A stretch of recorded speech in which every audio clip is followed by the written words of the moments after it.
പങ്കെടുക്കുന്ന മറ്റു മത്സരാർത്ഥികളോ അവരായിട്ട് നടന്നിട്ടുള്ള ഏതെങ്കിലും ഒരു വിഷയമോ അല്ല.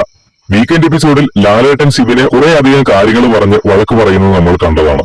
അങ്ങനെ സിബിനെ അനാവശ്യ കാര്യങ്ങൾക്ക് വഴക്ക് പറയുകയും ശിക്ഷ കൊടുക്കുകയും ചെയ്തതിനു ശേഷം ലാലേട്ടൻ ഒരു ഡയലോഗ് പറയുന്നുണ്ട്, ഇതെല്ലാം ജനങ്ങൾ ചോദിക്കാൻ പറഞ്ഞിട്ട് ചോദിച്ചതാണ് എന്ന്.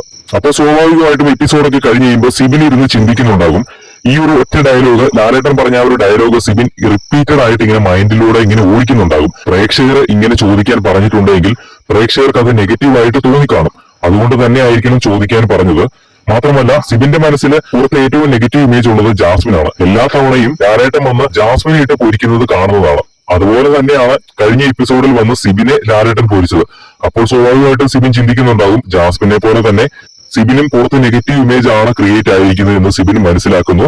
അങ്ങനെ ഈ ഒരു കാര്യങ്ങളൊക്കെ ചിന്തിച്ചു കൂട്ടി അവസാനം സിബിൻ ഉറപ്പിക്കുകയാണ് സിബിന് പുറത്ത് നെഗറ്റീവ് ഇമേജ് ആണ് എന്ന്. അങ്ങനെ പുറത്ത് നെഗറ്റീവ് ഇമേജ് ആണ് തനിക്ക് എന്ന്